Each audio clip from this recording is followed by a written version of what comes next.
Hello, ఎవరు మాట్లాడేది? Hello Jagadhatri గారు, ఎలా ఉన్నారు? బాగున్నాను. ఎవరు మాట్లాడేది? నా పేరు అవినాష్ అండి. మినిస్టర్ రాయుడు గారు అబ్బాయిని.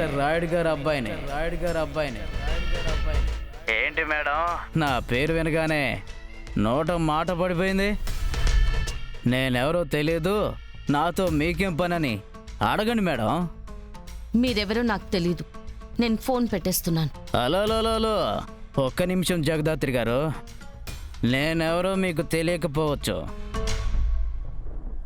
కానీ మీలో ఉన్న జేడీకి తెలుసు.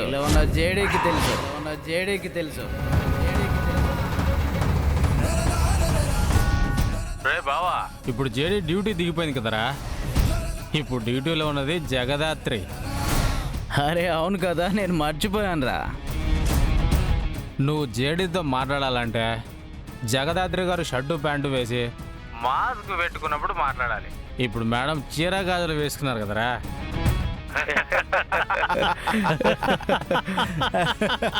కరెక్టే, కానీ నేను మాట్లాడాలనుకున్నదే జగదాత్రి గారితోనే. ఎందుకంటే జగదాత్రి గారు అయితేనే కదా నేను చెప్పే మాటలు విని భయపడుతుంది. ఏం జగదాత్రి గారు, భయపడుతున్నారా? చూడు అవినాష్, ఏంటి మేడం, జేడీగా మీరే పంచ్ డైలాగులు కొట్టి జగదాత్రిగా కూడా మీరే పంచ్ డైలాగులు కొడతారా? మాకు ఛాన్స్ ఇవ్వండి మేడం. మీరు మమ్మల్ని తుక్కుగా కొట్టిన తర్వాత నేను ఆ ముసుగు వెనకాల ఉన్న ఆ మొహం ఎలా ఉంటుందో తెలుసుకోవాలని జేడీ కారుకి ఒక ట్రాకర్ పెట్టా. అది మీ ఇంటి ముందుకు తీసుకొచ్చింది. చూస్తే జేడీ ప్లేస్లో జగదాత్రి, కేడీ ప్లేస్లో కేదార్ ఉన్నాడు.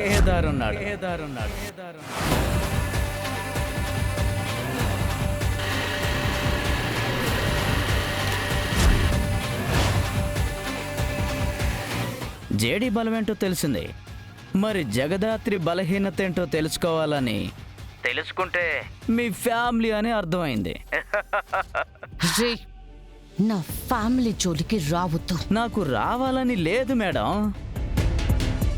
నేను చెప్పే పనులు మీరు చెయ్యకపోతే రావక తప్పదు. ఏం పనులు? అదే చూసారా మేడం, సార్ పాయింట్కి ఎంత ఫాస్ట్గా వచ్చారో. పనేంటో చెప్తా, కానీ ముందు మీకు కొన్ని ఫొటోస్ పంపించా. అవి చూసి వాటి క్వాలిటీ ఎలా ఉందో చెప్పండి.